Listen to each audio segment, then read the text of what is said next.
our Fireside chat today. This is our panel with some of the leaders in the federal government that are involved with prevention, treatment of addictive disease. This is Addressing Emerging Issues and Advances in Addiction Medicine, the Fireside Chat. So I'm Dr. Kelly Clark. I'm the president of ASAM, American Society of Addiction Medicine. And I'm hoping you're enjoying the course so far and also enjoying the opportunity to speak in the hallways and between sessions here with your colleagues. This session was created to have an opportunity for our members to hear from the leaders in the federal government, as well as ask some questions that are important to you. We are going to start off here with high-level 7-minute presentations from each of our distinguished panelists, and then we'll move into a question and answer portion of the panel. If you would like to submit a question, please write it clearly on one of the note cards that you have at your desk there, and staff will be walking, if you hold it up, staff will be walking around and collecting these cards. They'll give them to me, and we'll have our discussion. So it's now my honor to present to you our distinguished guests. So if you would hold your applause and welcome until I have introduced them all, I'd appreciate it. But we will begin our remarks today with Dr. George Koob, who is the director for the National Institute on Alcohol Abuse and Alcoholism, which you know as NIAAA. Then we'll hear from Dr. Wilson Compton, who is the Deputy Director of the National Institute on Drug Abuse, which you know as NIDA. Then we'll hear from Dr. Anita Everett, who is the Chief Medical Officer of the Substance Abuse and Mental Health Services Administration, which you know as SAMHSA. And finally, we'll be hearing from Dr. Janet Woodcock, who is the Director of the Food and Drug Administration Center for Drug Evaluation and Research, which we know as the FDA. So please join me in welcoming our distinguished panel.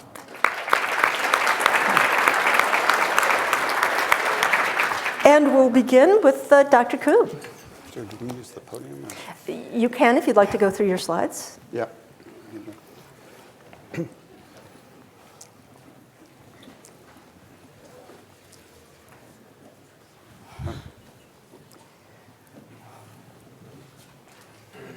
No, there were supposed to be 5 slides for this. That's not the talk. There's another one in there. That's my next talk. We make him work hard when he comes and volunteers his time. Not that one either. There's a third one somewhere.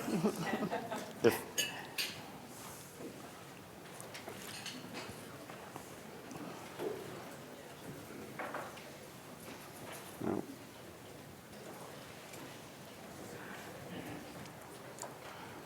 Okay, thank you. Brilliant.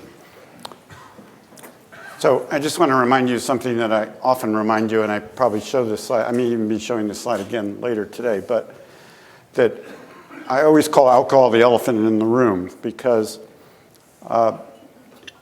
most Americans drink, most Americans don't have a problem with alcohol, but there is a subgroup of individuals who have an alcohol use disorder, and the havoc it wreaks on society is pretty dramatic. So we lose at least 90,000 people a year. Our estimates recently are that that's actually a higher number. I think to emphasize to you, one fact that really stands out to me is that half of liver disease in this country is caused by alcohol at this point. And we've been seeing an increase in emergency room visits and hospitalizations that we associate with high-intensity drinking, and we've been working on this most recently at the Institute. And then, of course, relevant to you all, I mean, less than 10% of individuals with an alcohol use disorder get any treatment whatsoever. So what are we doing about it? Well, one of the things that I discovered when I came to NIAAA was that we had already embarked in a massive menu of prevention programs for college students. And I was very impressed by this program that NIAAA had already engaged in and was about to launch, and I was part of the launch because I had already become director. And it made me realize that what we need to do at NIAAA is get the information we have out to the public. And so a number of things that we are currently doing is to get information out to the public. So I just want to highlight a couple quick things. The Treatment Navigator, this is to assist people in finding an alcohol use disorder treatment. It's a one-of-a-kind resource that outlines the features and evidence-based alcohol use disorder treatments. What are they? Describes the various routes to recovery and provides a strategy for locating a qualified treatment specialist. We have actually have on there the SAMHSA locator, but we also have the Psychology Today locator. This is an evolving program, but we're hopeful that it will allow individuals ways of figuring out what exactly is an alcohol use disorder, what is the spectrum of treatments that one can apply to it, and begin to help them find where to go. Coming soon is what we're going to call the Clinicians Navigator, and we're going to expand the Treatment Navigator to reach beyond patients and families. We hope this will be a resource for health professionals. The way Laurie Ducharme is leading this would describe it as we plan to help you build your own Rolodex of local treatment providers, help you teach your patients how to use the Navigator, and we're going to need your help and feedback on reaching health professionals. And we intend to direct this toward not only physicians, not only specialists in addiction medicine, but as well clinical psychologists, nurses, pharmacists, physician's assistants, anyone in the health profession where we think this could have an impact. And at the same time and in parallel, we're building what we call the NIAAA Clinicians Toolkit. And we hope this will be a one-stop shop for all NIAAA clinical resources. And this is going to be, we're planning on having an emphasis on practical tools and essential information. We're going to provide a section on what every clinician needs to know about alcohol. I'm not going to go through this whole list, but it will even include my beloved neuroscience. And to go to the other extreme, addressing stigma. And then what can you do in your practice and how to start the conversation. So, and links to our other websites. And then we want to, another emerging issue we have, you heard Connie Weisner talk this morning. We want to go to services beyond primary care. We feel that these are places that interventions can be affected. This includes emergency room and trauma centers, alcohol-associated liver disease. We've been spending a lot of time talking to the Liver Society. We've shown our film Risky Drinking at the Liver Society. We've exposed them to the Treatment Navigator. I don't know of a better biomarker to indicate that you have an alcohol use disorder than showing up at your doctor's office with elevated liver enzymes. We keep saying we don't have a biomarker. We do have biomarkers. And so we're going to be working on this, and the same goes for fetal alcohol spectrum disorder. And just to go back 1 second on the fetal alcohol spectrum disorder, I spent 2 weeks in Alaska going through the Native American communities and exploring where the challenges are. But one of the things I realized with speaking to the physicians there, that they are just absolutely desperately are quicker and easier and effective ways to diagnose fetal alcohol spectrum disorder. And we have research on that in NIAAA. We have 3-dimensional cameras that can image the face, that can make a diagnosis.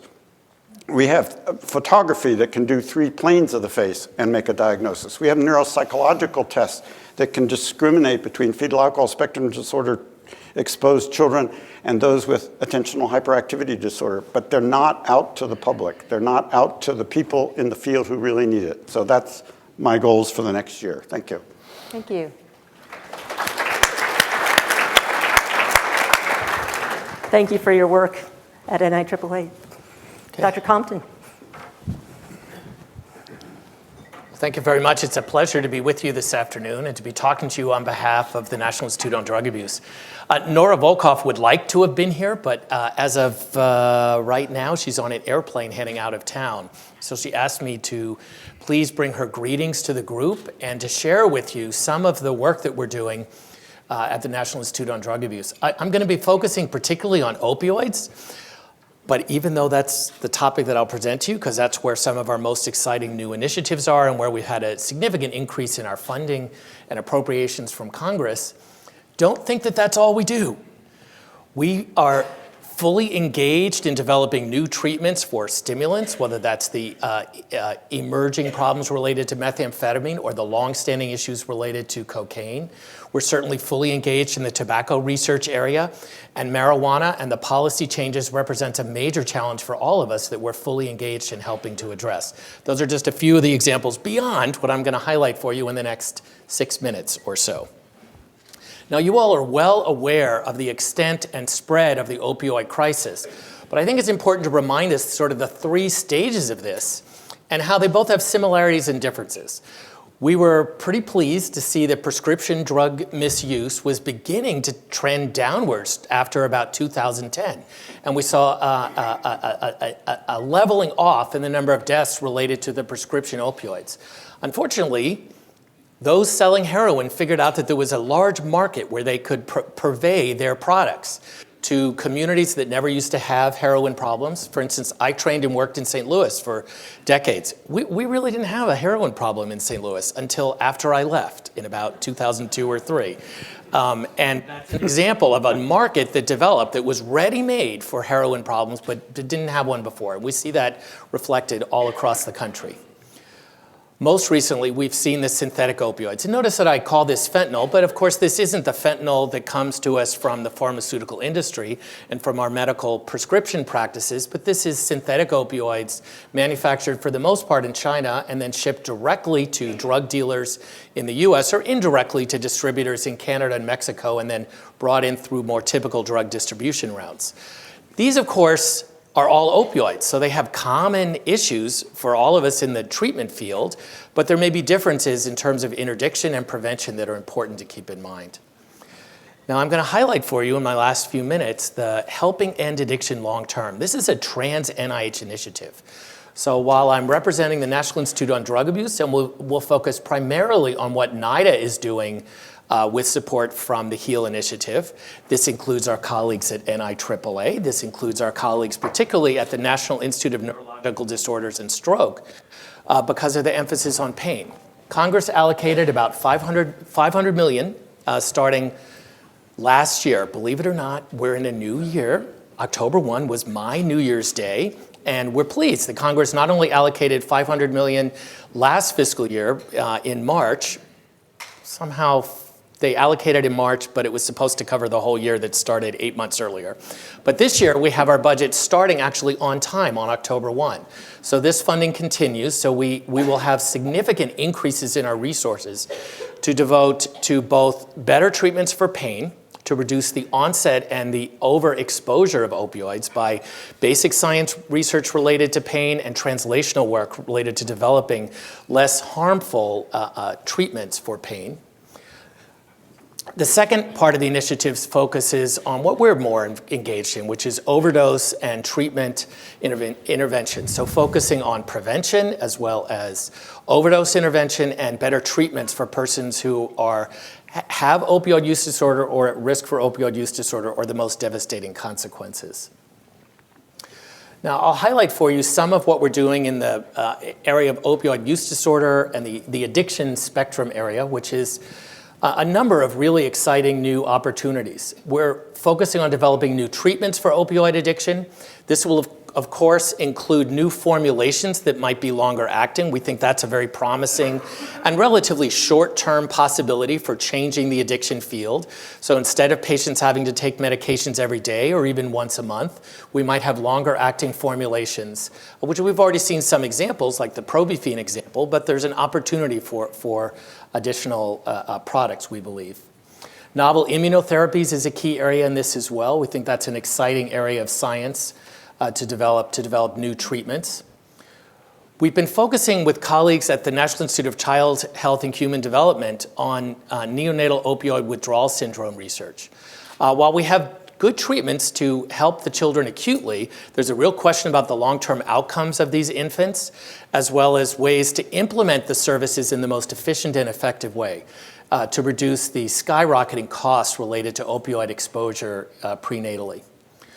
Our clinical trials network has been allocated additional funds to expand, and we've been having a series of meetings to develop new multi-site trials with this additional funding to develop better approaches to addressing various aspects of opioid use disorder treatment.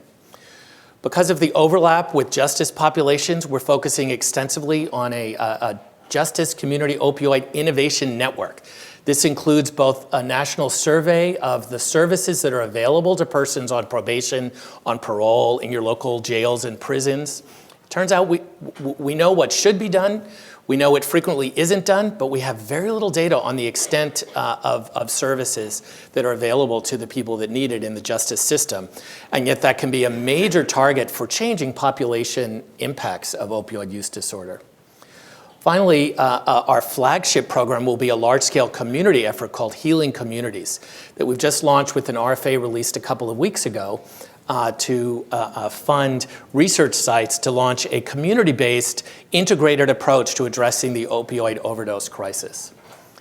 Now, I've highlighted for you medication development, and I'll just mention three major funding announcements, our RFAs essentially. But I want to highlight the last one, development of medications for opioid use disorders and outcomes. And I'm particularly proud of this because we've done something unusual. We have sped up the funding process so that grants that were submitted on August 1, we are now considering for funding right now. Grants that were submitted on July 1, we actually have some of them already funded. So that's about 6 months faster than even our fastest typical approach at NIH. So that's something I'm particularly proud of. So if you or your colleagues have ideas for medication development, come speak to us. We want your best science and best possibilities. Now I'm going to skip the others because I'm out of time, but I want to summarize for you that we think these multi-pronged approaches, whether that's community-based efforts, whether that's justice efforts, whether that's prevention trials that involve families, will be essential because of the complex developmental nature of the opioid use disorder. I also want to loop back to our first speaker, Dr. Koob, and remind us that, I presented all that data on opioid-related overdoses. Guess what? A lot of those people use substances in addition to the opioids. Most of the deaths related to opioids include multiple substances, alcohol among them. And so when we think about the opioid crisis, it really needs to touch on the broad range of addiction issues. Thanks very much for your attention. Thank you. Dr. Everett. Thank you. Since we started the practice of standing, I'll follow suit with that. So I want to take a minute to thank everybody for having me here. Thanks to ASAM, and thank you to Dr. Clark and the leadership at ASAM for having us come. I'm here today.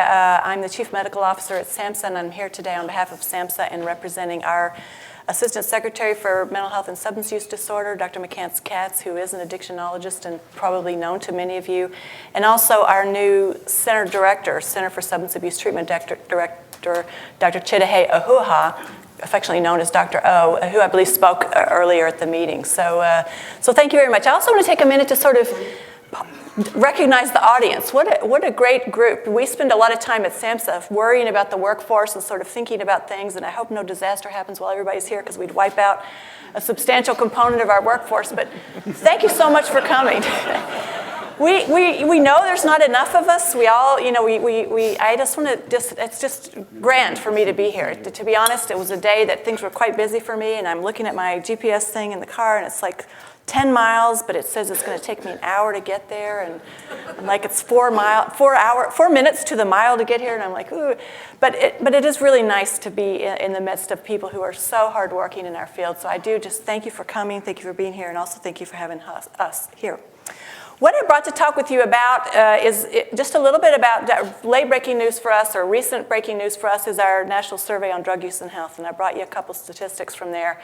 more or less intending to whip through them fairly quickly and whet your appetite for the kinds of information you can get from NISDA. Useful, in many ways. We like to think of it as part of the grounding for evidence-based policy. Many of us are familiar with the notion of evidence-based practice, but here we're thinking also of the evidence that's provided by NISDA to help us formulate policy. So I've got a couple trends. How do I advance?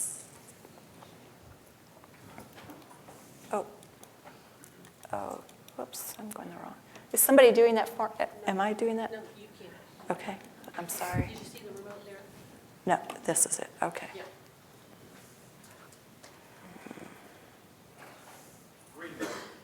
Green button. See it? All right, got it. Green is go. This is just the lay of the land, the big lay of the land. So about 7.6, the green bubbled here, about 7.6% of us, 18.7 million Americans, have a substance use disorder. About 18% of us, or 46.6 million, have a mental illness. And then the color in the middle is the overlap of co-occurring conditions. Progress on prescription pain reliever, as Wilson mentioned, we're making a little bit of progress with regards to that, and so we see here some trends over the last 3 years of decrease in that. And NISDA, I think probably most people know about that, but just by way of reminder, it's a survey that's done annually of about over 60,000 Americans, and it's nationally representative data. We have some capacity to break down some things by states, and I'll show you a little bit of that later, but much of that's not quite ready to be published yet. And all this information is available on our SAMHSA website if you needed to pull it for talks or different things like that. We've had some variation in the heroin use and with heroin use disorder itself going up, so maybe fewer people experimenting, not really clear what to do with that. And then heroin initiates seems to be down somewhat. Where do people get their drugs from? I think this is probably not news to most of the people in this group, but most of the heroin, but just in case you were wondering where it comes from, or most of it still comes from friends, family members, and others. So these programs, these initiatives that look at Take Back Drug Days and look at, the see what's in grandmother's closet kind of surveys, count your pills kind of surveys, those are still very useful. And since all of us work with individuals that are at high risk, don't forget about the notion of what kind of pills do you have laying around. That still is a significant source of the misused opioids. Cocaine use, this might be something that you're seeing, maybe not, but we're increasingly concerned about what we're hearing and seeing with increased cocaine use, particularly among the younger populations, 18 to age 25, where you see a pretty big uptick in cocaine use. And similarly, methamphetamine use is also going up, particularly in that age group we call transitional youth age group. There. So we're concerned about that. On that one, I do have some national data that sort of describes a little bit about where there are problems. And just like we all know is the case with opioid use disorder, which has a lot of geographic variability, we see that with several of these, and methamphetamine there is one example. So the pattern, if you're familiar with the pattern that we see with opioid use disorder, it's a little bit different for methamphetamine. Okay, marijuana use, something we're increasingly worried about, and what I brought about this slide and why I brought this here is to demonstrate that look what's happening with the female. So the far to the right thing, we see increasing use among females with that. All populations in general, but particularly with regards to females. And even more to the point is what's going on with pregnant women, smaller number in terms of total population of people that are pregnant at any given time. But here we have, of course, the risk of whatever's going on to the mother, but also an unborn child whose brain is developing. So we have increased use in all illicit drugs, the way the NISDA counts that, increased tobacco use, which is concerning to all of us here, alcohol as well, and so problems there. And the next slide is something that's particularly concerning to us, and that is increased use by daily marijuana use by young pregnant women. We're very worried about that. We think some of that may be, and you can tell me, or we can answer questions about it later, maybe a notion that it serves as an antiemetic for morning sickness in pregnancy, and that it's healthy because it's a plant. I don't know, but it's very concerning that is, that increasing rates there. Just a little bit, the NISTA is primarily focused on addiction and things that have to do with addiction or substance use disorders, but there are several questions that relate to the areas of mental illness. Here I brought this to convey concern that we have about growing numbers of depression, particularly among young individuals, and serious mental illness as well. Seems to be on the increase. We don't know why that is. We have some ideas for why that might be. Some of it could be the job we're doing with regards to stigma, so it's less stigmatizing to say that you have symptoms that are consistent with a mental illness. And then suicidal thoughts, also a big sort of issue, a concern that many of us have. And here among the young individuals, we see it quite prominent. This doesn't show trends, but it shows the prominence of suicidal thoughts and suicidal attempts. This is my second to the last slide, but just in case you're wondering about these trends and what does it do for my job security, things like that, don't be worried about that. There's still a huge gap with regards to who needs treatment and who accesses treatment. Luckily, because of the work of SAMHSA and many of the other state and local agencies and commercial carriers that are picking up with covering more addiction treatment, more people have access, at least to paying for treatment. But there is still a huge gap with regards to individuals that need treatment. And my final slide is just a cover of what the report looks like. Again, that's downloadable on our website, and thank you very much. Thank you. Thank you, Dr. Everett. Dr. Woodcock. Thank you. I don't have any slides. Can people hear me? Good. Yeah, I'm going to talk about FDA's work in the prescription opioid space. Because obviously we've been, as you're all very much aware, we've been dealing with a epidemic of prescription drug overdose and abuse. So one of our primary efforts has been to decrease exposure of the population to prescription opioids, because we know what happened was, starting in the very late 80s, early 90s, there became enthusiasm for treating pain, which was quite appropriate, but then there was a tremendous rise in the availability of opioids to the population. Many of the people to whom these were prescribed, say post-surgery or post-procedure or so forth, didn't take them because of their obvious dysphoric and other side effects that they have, and so they sat in the medicine cabinets and they became available for grandson, child, whatever relative, friend to use. And as the population really became saturated to some extent. So one of the first things we did, and this FDA has a different kind of mission and so forth than the other agencies represented here.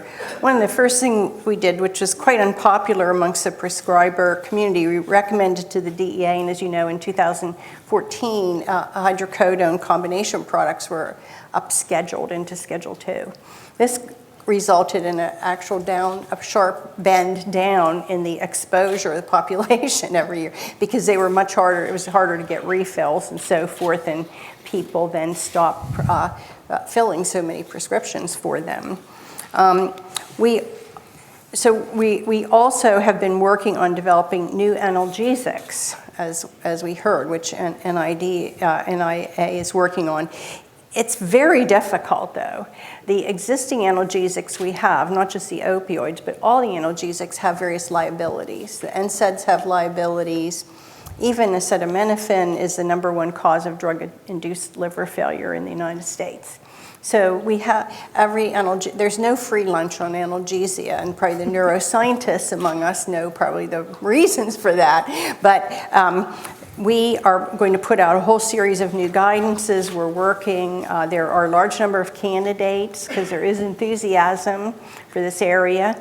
Of course, some of the drugs that have been approved, such as say the gabapentinoids that are used for pain conditions, may have liabilities of their own as far as people developing disorders related to them. So as I said, there's really no free lunch, but we think we need, especially for acute pain, we need new interventions. And you'd say, why am I saying that? Everybody's concentrating on chronic pain and so forth. But if you look at the drugs that are out there, the population exposure, and you look at the vast majority of them, they're immediate release, your cheap generics of Percocet or Vicodin or so forth that have been around for 40 years.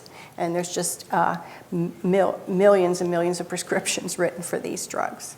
So, and they are used in the context of all sorts of outpatient procedures and hospital discharge and so forth. And so they just are pervasive in the medicine cabinets of America. So one of the things we have been working on, and we're part of the group that has worked on, is better disposal. Like we work with the DEA on these take-back days, trying to change the way people think about opioids. Everybody wants to save them in case they and their family member have some pain. They want to have those squirreled away in their medicine cabinet. And of course, this is, these surveys again and again. It's friends, relatives. That's where people obtain these opioids. So, and the population exposure introduces new users because so many people are exposed that some fraction of them are going to become dependent or actually develop a opioid use disorder. A number of years ago, we started working with so-called abuse deterrent formulations of the long-acting, the high-strength opioids. The original ones had physical deterrents to snorting or injection. Some of the others have embedded antagonists, for example, so that if you would try to get the whole dose at once, you would get a nasty shock. These have not been a commercial success because they're the very low-cost generics. They're a very small amount of the market, and it's very hard. It's been very hard to test how useful this approach actually is. What we'd hoped is that we would get version 1.0, 2.0, and so forth, and gradually we would get some versions of the opioids, especially the higher dose ones that really were very hard to abuse, but we don't really know. Any formulation can be defeated with enough kitchen chemistry. And the question is, how much of a barrier are you putting into place? Another thing we've had for some time for the extended release, the high dose opioids, has been what's called a REMS. Some of you may have seen our training. It's offered free. 400,000 health professionals have taken this training. And now we're broadening it to the immediate release and to pain management, which I wanted all along, but I was unable to get it first. So because really, the provider needs to think at the person in front of them, what am I going to give them? I think a lot of the problem was we said, you have to treat pain, you have to treat pain. But the clinicians had no tools, and they had a prescription pad in front of them, and they had very low-cost generic opioids that insurance would easily pay for.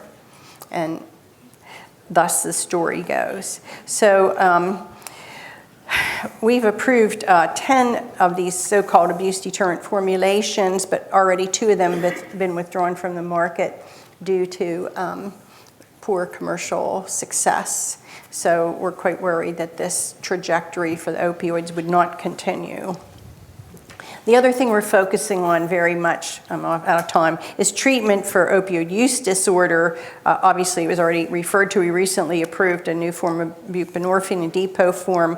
We've issued a couple guidances on medication-assisted therapy to try to give the industry really easy pathways to get those drugs on the market.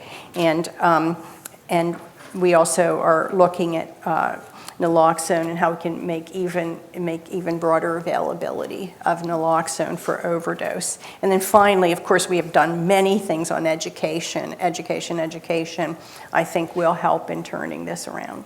Thanks. Thank you.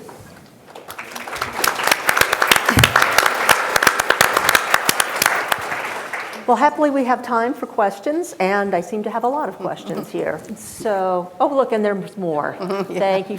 Oh, and look, there's even more. Well, going through these, there are a number of questions here that I think could be addressed by each of you talking a bit about the new bill that has just gone through the House and the Senate, and some of the kinds of questions that we have around these are, what's driving this idea that, 5-day detox is an effective form of treatment? Do you see a requirement for our treatment programs purporting to treat opioid disorder to offer evidence-based medications to be licensed? Something that I think is relevant is someone to speak to about, can I prescribe buprenorphine to a patient if I haven't seen them face-to-face first? Yes, you can, but the DEA won't like it. But this also is a part of the new bill. So maybe I could ask each of you to talk about the bill that's just been approved through Congress and what you see relative to your own agencies, what we could anticipate coming forward. I think you should start with Wilson, because I don't know much about the bill. Well, the bill, of course, addresses multiple aspects of opioid use disorder treatment and interventions. I haven't completely digested it. It has many, many components. But one of the key sort of general messages is the interest on the part of our policymakers to use whatever levers they can to address the health needs of the community related to opioids. And so I think what we've seen is a willingness to be open to novel approaches. And that's what I'm going to be all about. That's what the National Institutes of Health is designed to help test, is both new promising ideas as well as, when we have evidence-based approaches, why aren't we using them? So I think those questions about, is detox treatment? The answer is easy. No. Detox is a first step towards treatment and recovery, but all by itself, it can actually be very problematic if it doesn't have appropriate follow-up. So when we look for ways that policy shifts and the new laws can help support an integrated approach to treatment, give states greater flexibility in how they allocate services, and so that they can provide the support to all of you to provide long-term support to our patients, which is what we need. We're excited about it. But ask me again in a few more weeks when page 1943 has been digested. Anita, I'm sure, has some ideas, well, too. I think it takes a while to analyze things as big as this. And, when you're in our positions, the degree to which you analyze them, we're not in the ledge section of our agency. So some things are quite fluid as they go through Congress. And so it's been a bill that's had cuts and pastes. Much of the bill has to do, it looks to me like it's directed to CMS and the actual structure about the payment, how we would pay for and what kinds of things would we want to pay for. So so much of it is sort of focused that way. We've noticed that one impact that we anticipate at SAMHSA is a coordinating committee. We have one like that for SMI that I've been chairing at SAMHSA, and so there's a call for a coordinating committee that would enable coordination across within HHS, but also outside of HHS, which would be a good thing. So I think we're sort of more to come on that, but we're interested in that. Could you speak to a moment about the requirements for evidence-based care through the STR grants, through other grant proposals, and et cetera, because that was a portion of the bill that's come through, somewhere in the 650-ish pages of the thing. Well, there's gaps. This will be obvious to everyone here, but I'll say it anyway. There's gaps in who accesses treatment, and then once you're in treatment, there's a large gap in what you actually get once you're there. And so both of those levels on the grand scale, we're very worried about it. So, still, of course, we know still there's some areas of our country that don't accept MAT as the right thing to do for individuals. So things as simple as that, we've got a ways to go. So, and there's, Wilson, maybe if you want to talk more about that, but that's what we're looking at in general. Well, I would like to point out an interesting program that we're doing jointly with SAMHSA, which is we've been able to fund a series of grants that take advantage of the new funding going to states. We saw that as an opportunity. Some of the states are trying innovative practices. Well, if you're doing something innovative, you ought to be researching it. So we've been able to fund a series of projects looking at some of the innovations that states are implementing through the new block grant funding that SAMHSA has been able to allocate. For instance, there's a project in Illinois that I'm particularly excited about that is trying to address the issue of people that overdose don't go to treatment. Now, some of that is because of when you resuscitate someone, we put them in withdrawal. And so Right. their strong motivation is to go back out and get intoxicated again, get high again. But there's more to it than that. And what can we do to address the needs of patients where they are? And so this program in Illinois is finding out who's overdosed and has been resuscitated and not gotten into treatment. And then they send an outreach worker to them the next day and over the next few days to try to encourage them to get care. I don't know whether that'll work, but it's a promising, and at least it's a very practical sounding model to me. All brought about because of the new support from the state targeted response grants.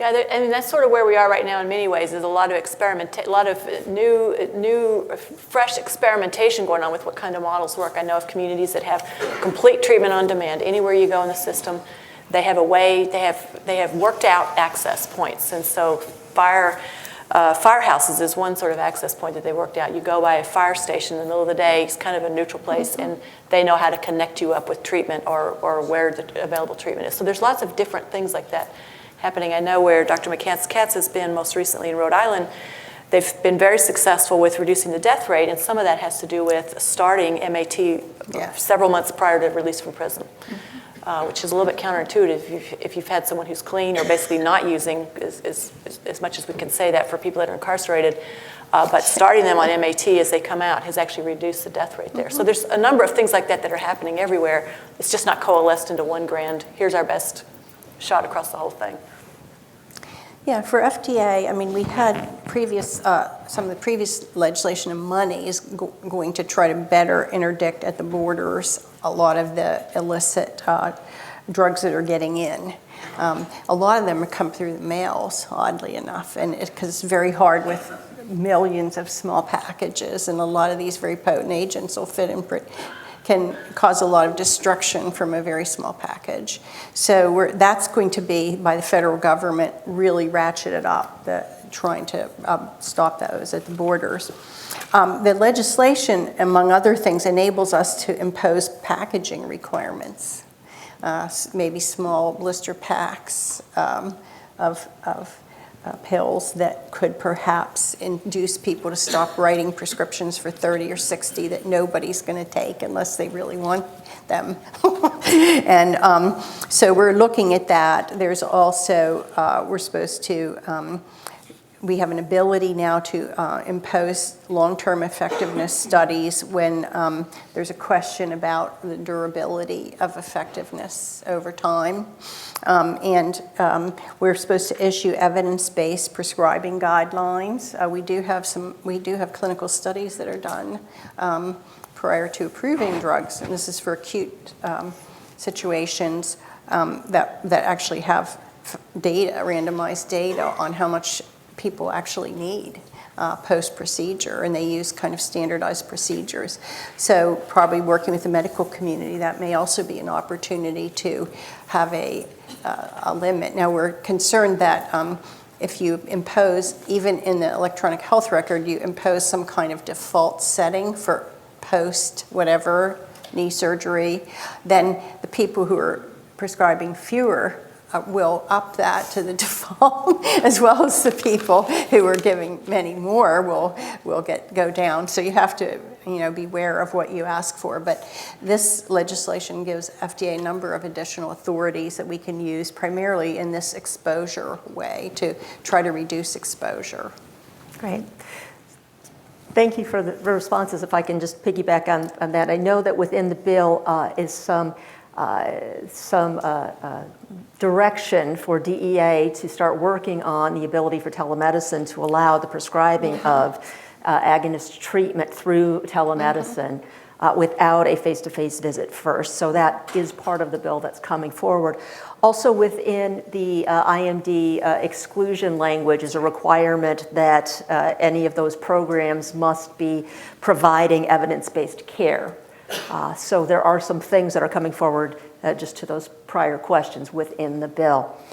So some questions for each of you individually. So let me start with Dr. Koob. The FDA has approved 3 medications for the treatment of alcohol use disorder. And if we ask most people about treatment for problems with drinking, they think about 12 steps, detox, rehab, and have difficulty naming any other options. So wondering from your standpoint, in terms of NIAAA, what we can look forward to in trying to turn that tide of getting people to understand what the evidence shows and what the options are available for them. Well, thanks for that question. I mean, that's what I was trying to emphasize in the slides that I presented. So we are going to have the clinicians' core resources that we're going to get out there to clinicians, and when I say clinicians, I'm speaking in the broad sense of the term, that will give that kind of information. The Navigator itself that we've already got out there provides good information about all the different varieties of treatment, from cognitive behavioral therapy, motivational interviewing, contingency management, all the way through to family therapy, Alcoholics Anonymous, and the medications. And so, I think we have to educate healthcare providers, we have to educate the public, and I'm hell-bent to leather to do that in the next year. We want to get this information out to everyone. If there's one guiding principle that I've learned since I've become director of NIAAA, which is now almost 5 years, is that Americans don't know a thing about alcohol. And I really think we have to get that information out there. And I'm not sure how much clinicians know about alcohol either, no offense. None taken.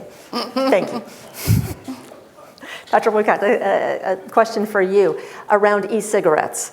We know that Commissioner Gottlieb has ordered the manufacturers to submit some plans for how the manufacturers will be helping to ensure that these products stay out of the hands of youth or decrease the chance that they are in the hands of youth. There is the issue of how to balance the access, though, for people who are trying to utilize e-cigarettes to stop using combustible nicotine products. So the question that I have is around how are you looking to balance that out? And also, is there anything we should be looking forward to in terms of looking for some additional research and education about the health hazards of e-cigarettes and the toxins that are contained in it? Well, I don't know how the balance will be struck. Obviously, there are a lot of folks that believe that transition to e-cigarettes will be safer, and adults, have the sort of ability to use those. Putting that against, though, the rapidly rising youth utilization of these e-cigarettes is terrifying in my mind. And, I was concerned from the very start of e-cigarettes that this is what would happen, that it would become a popular fad amongst the youth. So I think the long-term damage, from that could be serious, and there are so many unknowns on both sides. We don't know how effective e-cigarettes are actually at transitioning people off of smoking. We don't know how safe how much safety they've gained from doing that, but we also don't know how much risk there is on the other side for the youth. As far as what we know about the health effects of e-cigarettes, I can tell you, because I know a lot about formulations and everything given my job. All right, it's going to depend on the mechanism of vaporizing and what the excipients are. Okay, well, everybody says, well, nicotine, it's not that bad all by itself. That isn't really the concern here. It's what formaldehyde, other type of aldehydes and other compounds are created and vaporized by the heating that goes on. And we all know that inhalation of formaldehyde is not a good thing to do, especially chronically, right? It's a known respiratory carcinogen, I believe. So I think those balances are going to be hard. And as usual in your area, they're true believers on all sides of this, and that complicates everything. Science is going to be the only thing that really tells us the way. Fair that. And Dr. Compton, would you? Well, this is an area where there's been tremendous collaboration between FDA and the National Institutes of Health. Yep. That particularly the sister center for Dr. Woodcock's center, the Center for Tobacco Products, a good deal of their funding has been allocated towards research, and they've done a lot of that, not all of it, but a lot of that through NIH. So, for instance, we've launched the Population Assessment of Tobacco and Health that first documented how many new products there were being used by adults and youth in the country. And more recently, there have been a series of very large-scale studies looking at e-cigarettes' properties, how they work. Turns out when we say e-cigarettes, that's not one thing. It's multiple different products, and each one has different characteristics. At NIDA, we've launched a research e-cigarette to help address that, so at least there might be a single standard that's well documented, that has the pharmacokinetics and dynamics documented, so that can be used as a comparison to look at toxins that may be for this product compared to combustible tobacco, compared to products that are sold on the street for recreational purposes. Because most e-cigarettes are sold in the U.S. not for health benefits. They're not allowed to make health claims, or they would come under Dr. Woodcock's regulatory world, but they are used for recreational purposes. And so it's the Wild West. Well, thank you. Actually, I'd like to hear about something that you didn't get a chance to talk about, which is the Healing Communities Initiative, another cross-NIH initiative. But any of you want to address that? But certainly, Dr. Compton, if you could speak a little bit more about this. You will hear the term HEAL, which is helping end addiction long-term. And that's our term for the umbrella set of projects that NIH is funding across a range of topics, both the pain area and the addiction and overdose areas.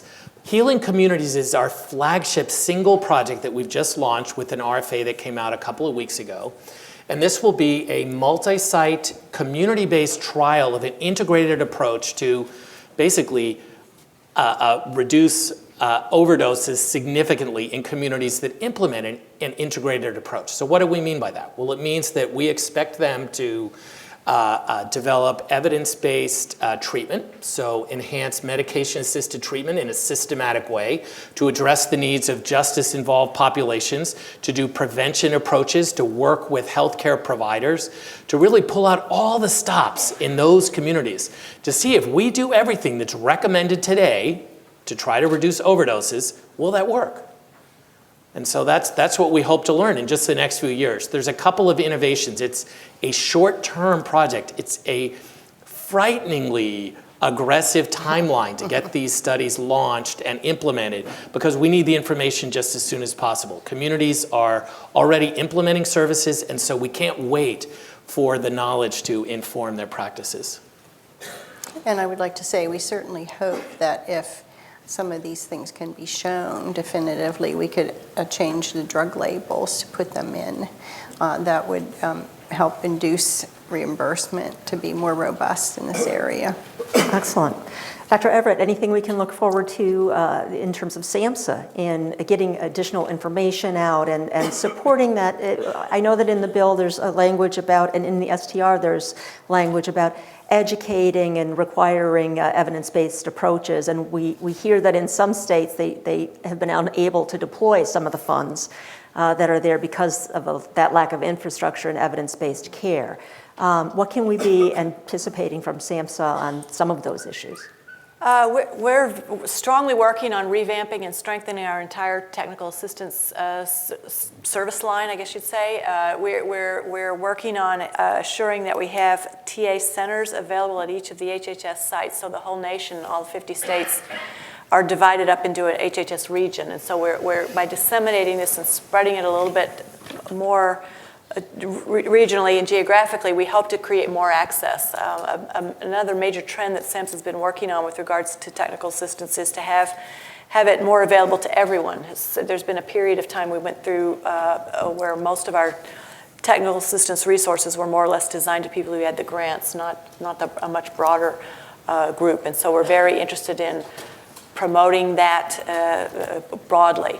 We have a mental health technical assistance center that's similarly dispersed in each of the HHS regional areas, and a prevention, which will be mostly oriented toward addictions prevention that should be there. And so we're hoping to have more local involvement with these TA centers, and I really want to encourage you as leaders in your field, in your communities, to get to know these TA centers, and also your state authority that has the STR money. We don't see that, we anticipate that being continued moving forward. And so I've talked with groups before who weren't even aware that their state, received a huge new bolus of money, and we want to have our professionals involved in guiding where that can best be spent and utilized. So Thank you.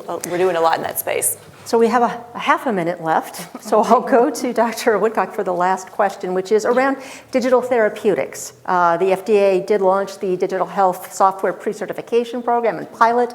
There has now been a digital therapeutic counseling adjunct product that has been FDA approved. What can we expect to see coming forward in terms of the efforts that the FDA is making in this area? Well, I think this has great promise in kind of provider extension, shall we say, and self-care. It's another form kind of self-care, so to speak. And I think it's going to be driven by the explosion in digital technology and the ability that whole sector has to innovate. And FDA's responsibility is to make sure that as those technologies roll out and are available to people, that they aren't misleading, that they do what they're supposed to do, that they're not a scam, and so forth. At the same time, as usual, we must balance that with, we don't want to stifle innovation and keep beneficial things away from the public. So we're going to be continuing to try to walk that line. And this is novel, so we have to use novel regulatory approaches. Thank you. Well, this will conclude our fireside chat. I'd like to thank you all for a terrific turnout here and for your dedication to being here during a working day to be able to engage with our experts. And please join me in showing our appreciation to them for being here today.